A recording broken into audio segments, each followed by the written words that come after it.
বাহ বাহ শ্রাবণী, তুমি এইভাবে আমার সাথে বিশ্বাসঘাতকতা করতে পারলে? হ্যাঁ পারলাম। কে তুমি? কি আছে তোমার? আমি একটা বড় শিল্পী, আর আমি যাকে বিয়ে করছি সে সঙ্গীতকার।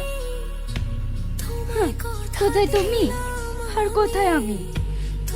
ঠিকই বলেছো তুমি, কিন্তু তুমি এই জায়গায় ছিলে না। আমার সুখ বিসর্জন দিয়ে তোমাকে করেছি বড় শিল্পী, আর তার প্রতিদান তুমি এইভাবে দিলে।